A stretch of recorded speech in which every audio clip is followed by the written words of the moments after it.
butterscotch.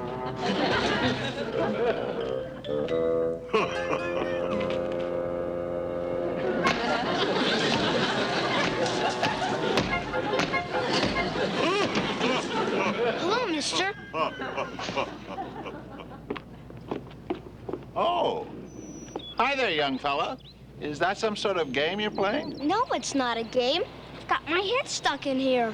Oh, my. Well, in that case, you should summon assistance. Huh? You know, call for help. But I don't want to do that, because people would come and laugh at me. And then my parents would find out and yell at me for being dumb. Yeah, I know.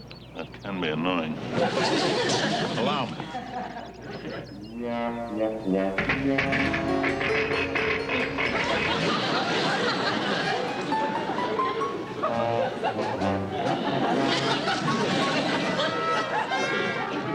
There you go.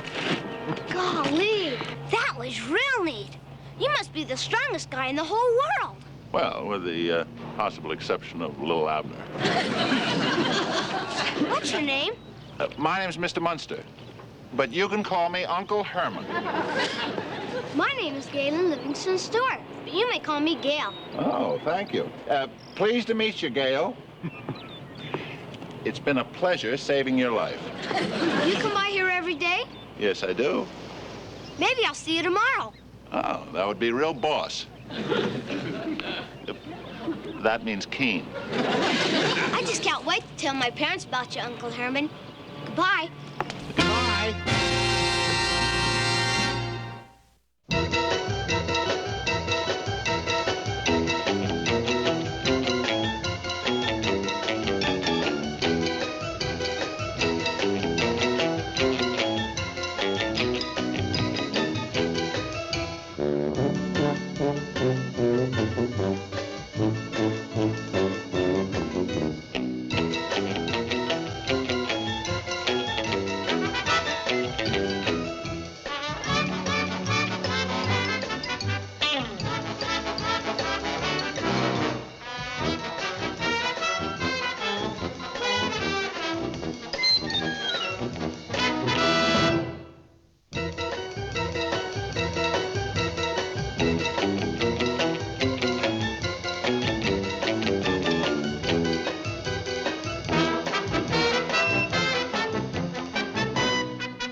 So, Eddie, I said to Queen Isabella, why not give this Columbus cat the jewels? I mean, after all, they're not doing anyone any good lying around in the top drawer. And besides, he might take a cruise and find something good.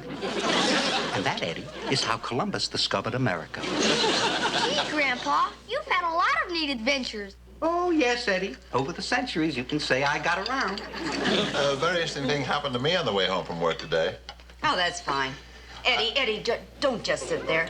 Wolf down your food. I was walking along the street today. Grandpa, would you slice me another piece of meat? Certainly.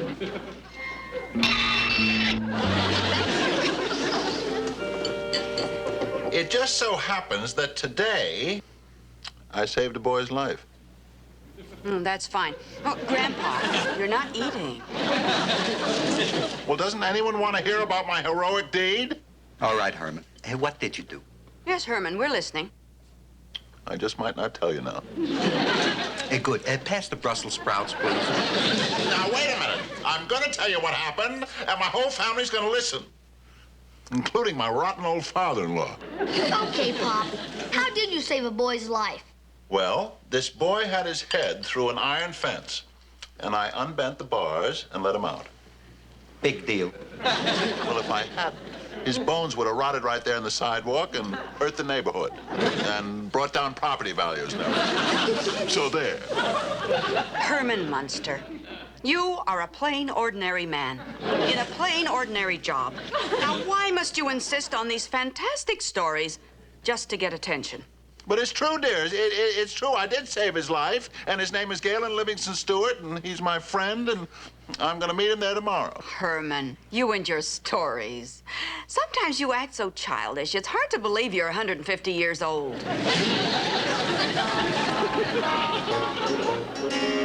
Galen Livingston Stewart, you and your stories. Sometimes you act so childish, it's hard to believe you're 9 years old. But it did happen, Mom. He did save my life, and he told me to call him Uncle Herman. Just what did this Uncle Herman look like, son? Well, he was about 9 feet tall, and his head was flat. He had these things sticking out of his neck. His hands were sewed onto his wrist. He was all green. Galen Stewart, you get upstairs to bed this instant. But it's true, Mom. There is an Uncle Herman. All right, upstairs, young man. I've warned you about telling these fantastic stories before. Excuse me. I ask you, John, where would Galen get these ideas about these weird-looking, frightening creatures? I don't know, dear. Maybe he spent too much time with your relatives. There we are. Hey, that looks pretty neat. What is it? What is it? It's my old movie projector. I got it out of the attic. I'm going to show some of my home movies. I put a new motor in it.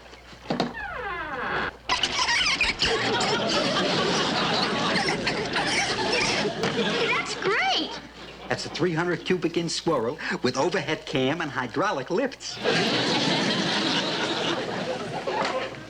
How long have you been taking home movies, Grandpa? All my life. As a matter of fact, I was taking movies 300 years before the camera was invented. That must have been hard. Of course it was. And I'll tell you something else. There wasn't even a drugstore to develop the film. Grandpa, Eddie, is Herman down there with you? No, Mom. Grandpa and I are just goofing off by ourselves. Uncle Herman should be home by now. I know. But you see, down at the parlor, they put him in charge of the complaint department. He may be working late straightening out a customer. Boy,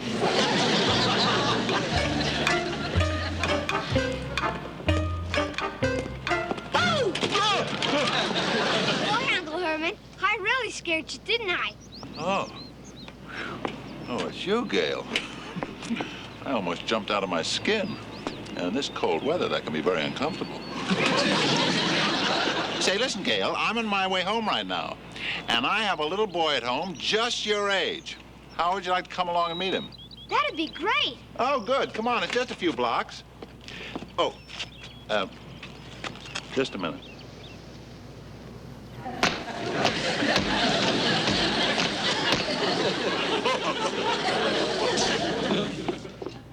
Nothing, really.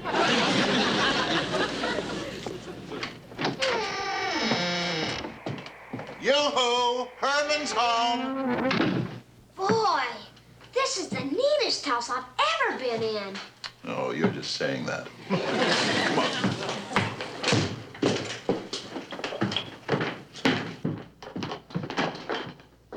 Oh, there you are. Oh, you have company. Yes.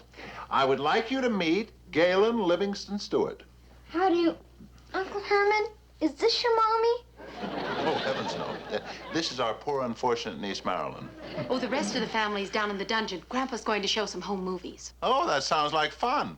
Would you like to see them, Gale? I think that'd be a gas. Perceptive little fellow, isn't he?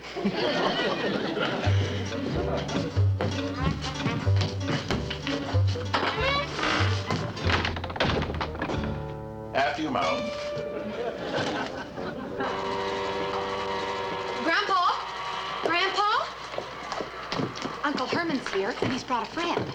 Oh, dear. I hope it's not another one of those stuffed shirts from the parlor. Grandpa, Lily, Eddie, I would like you to meet the little boy whose life I saved and who will be eternally grateful. Galen Stewart. Hi, Gail. Hi. Oh, hello. Hello, little boy. Hi, kid. Now, here. Sit right down here and don't make any noise during the movies.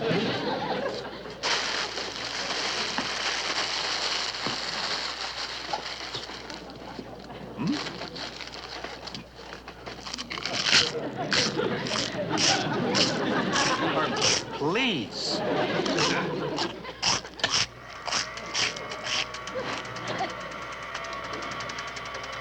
played the Luis Palermo with my magic act. I brought the house down every night. Oh, I remember that. That's the time of that backyard barbecue at Pompeii. Things went a little out of hand. Oh, look, Grandpa. Those are the shots you took of King Arthur. Yeah. He was mad at the Saxon gang for stealing the hubcaps off his chariot. Boy, there was some rumble down at the old stone bridge. A lot of water went under that bridge. And a lot of nights, too. There are those two fun fellows, Burke and Hare. Now, I remember we were going out on a party, and they were trying to dig up a couple of friends. There we are. Typical Sunday traffic on the Appian Way. I think the fellow on the left is looking for the off-ramp. Never did find it. Well, the old homestead. Gale, that's where I spent most of my childhood, in 3 different jars.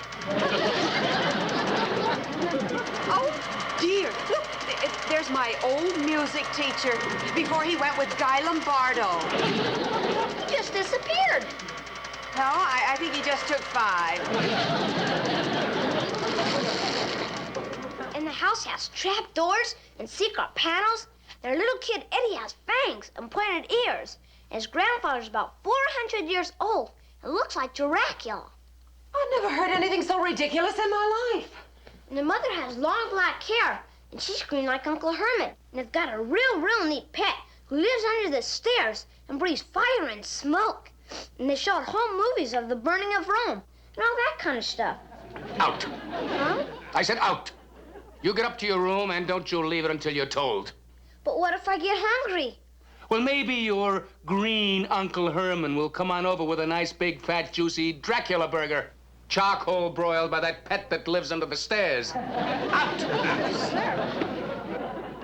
John, what are we going to do about Galen? His imagination is just fantastic. Those ridiculous lies. I don't know. I think it's getting serious. I think I'll have to take him to a good psychiatrist and see if he can't get to the bottom of these weird fantasies. John, did you make up wild stories like that when you were his age? Certainly not. Well, I made up stories about Indians and people getting scalped and guys being eaten by cannibals, but I had a perfectly normal childhood.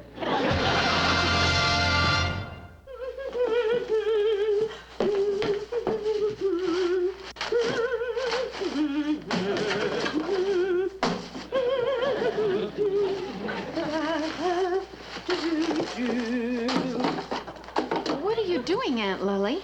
I'm filling the wastebaskets, Marilyn.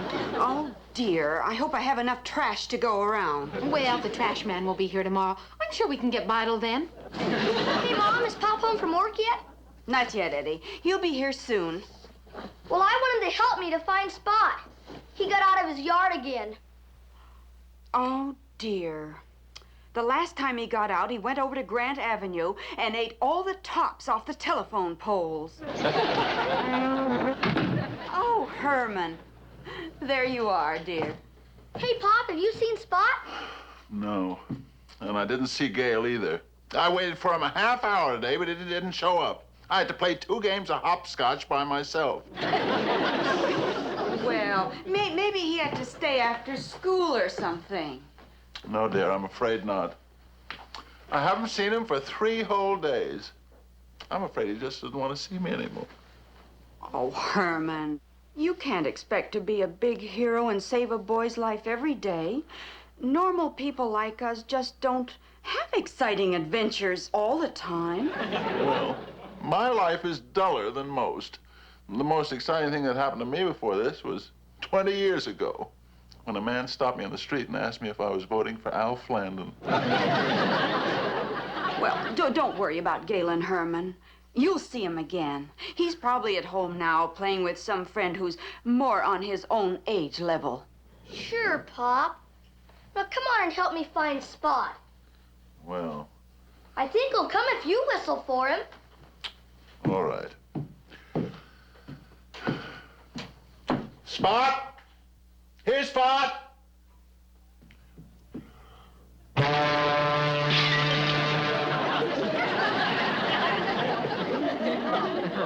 So, this playmate of yours, this Uncle Herman, is 9 foot tall, He's all green in the face, and on top of his neck, his head is bolted on, yeah? Yes. And he lives in a neat old haunted house with a dungeon. And they have a real neat pet who lives under the stairs and breathes fire. You see, Mr. and Mrs. Stewart, you have here a very intelligent boy. He remembers all the details. Now, young man, if you'll be so nice, you'll go upstairs to your room and wait. Yeah, like a good boy. Stay away from the windows. What do you think, Dr. Leinbach? What do I think? Well, I think that the boy has obsessive juvenile fantasies coupled with an overstimulated psyche. In other words, he is creating a fantasy world of his own. You see, of course, in reality, we know that there is no 9-foot giant, there is no haunted house, there is no dungeon. You mean he makes it all up? Yeah. You see, the little kinder looks at nothing and sees something. And looking at nothing and seeing something, that's bad. Of course, looking at something and seeing nothing, that ain't so good either.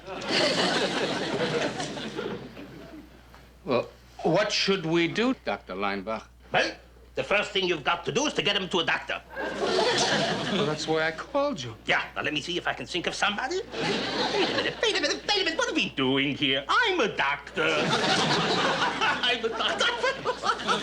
I forget sometimes. What do you suggest? Well, I think we have to rid the boy of these delusions by exposing them as false. You see, now I myself will take little Galen personally by the hand to this fictitious house with these fictitious people. And then when he sees the reality that there is no such house and there is no such people, he's cured. Yeah.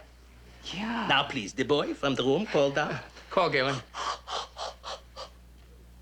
Galen, would you come down now? Yeah. Come on down, son. You and me, we're going to take a little walk and meet your Uncle Herman face to face, yeah?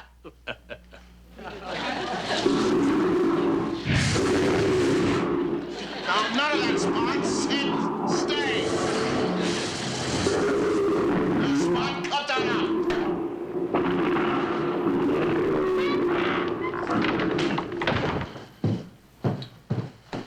That's Spot. Thanks for helping me find him, Dad. Oh, that's quite all right, Eddie. But you must remember to keep him chained in the backyard. And we've also got the breaking of that habit of sneaking down the wrecking yard and begging for leftovers. Yeah, last week he got a hold of an old Edsel, and he was sick for 3 days. But Grandpa's taking his nap. Would you come down in the dungeon and run some more of his home movies for me? Sure. Which ones would you like to see, Eddie? Oh, how about the track meet in Transylvania you were in, when you were a young guy? Oh, you mean that cross-country run? Yeah. You know, Eddie, I was so far ahead of the pack, the crowd had to run after me with torches to show me the finish line. Come on.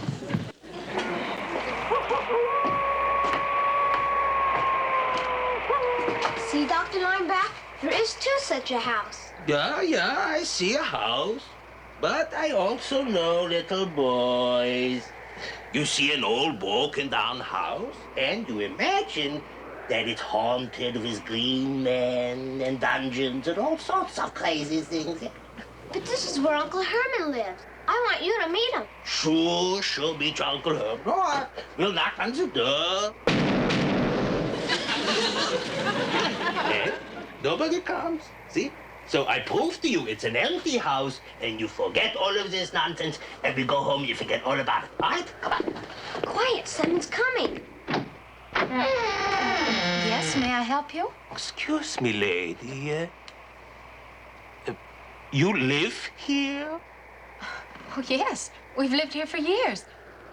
Oh, why, hello, Galen. How are you? Hi, Marilyn. I brought a friend of mine over. He wants to meet Aunt Lily, Grandpa, Uncle Herman, and Eddie. Oh, that's just fine. They're all home. Won't you come in?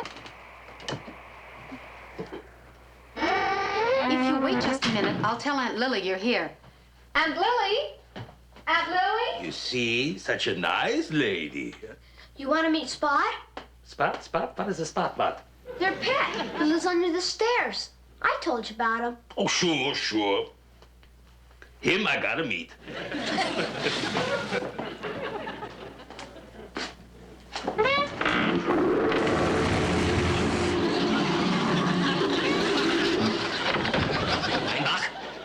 You didn't see an animal. In reality, you saw a gas pipe with a leak. Understand? Wait a minute. Whoever saw a gas pipe with eyes and teeth? May I help you?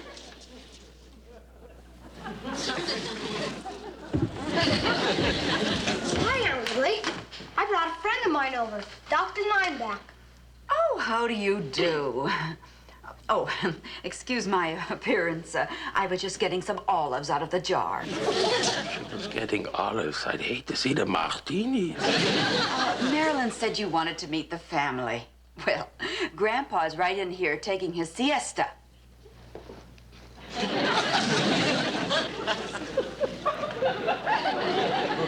Let me wake him up. No, please, don't disturb him. All right, but I'm sure he wouldn't mind. He hangs around the house like this all the time. Isn't this a neat place, Dr. Lineback? Where's Uncle Herman and Eddie? Oh, well, they're both downstairs in the dungeon. I'll get them.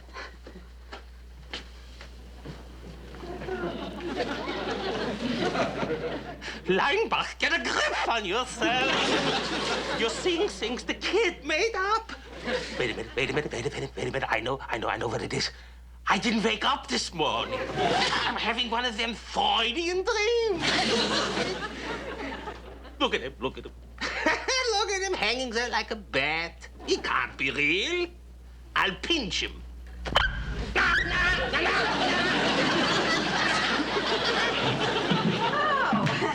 here are my two boys now. Hi, Gail. Hi, Eddie. Oh, hi, Gale. How are you, son? Oh, and who is this you brought with you? Herman, this is Dr. Leinbach. Oh, how do you do, Dr. Leinbach? Your Uncle Herb? Oh, you're German? Yeah? Oh, by any chance, did you know my family doctor in Germany? Dr. Frankenstein. He made me what I am today.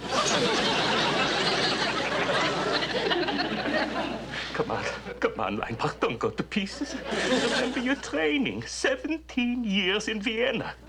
Now, you know that what you are seeing over there doesn't really exist. It's all in the mind. It's nothing. So please, you're going to turn around and walk right through that Uncle Herman as if he was air. Then you'll prove that he's nothing. So come on, Siegfried, you can do it. Huh?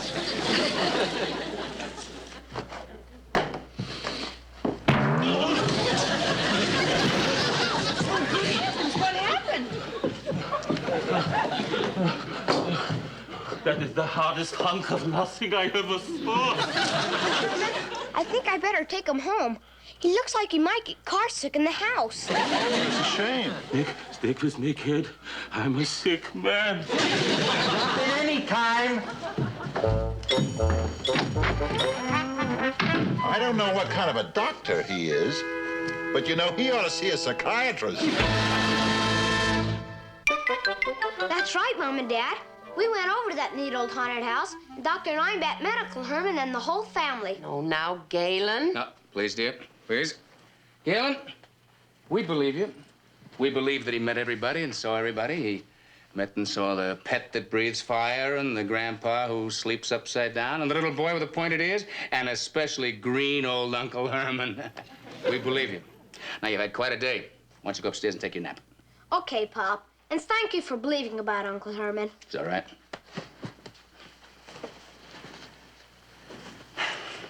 John Stewart, what did you do that for? What? Now he'll go on believing in those stories he made up. Oh, look, honey.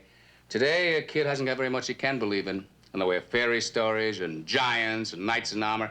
Now, if he's got a little Uncle Herman to believe in, let him hold on to it as long as he can.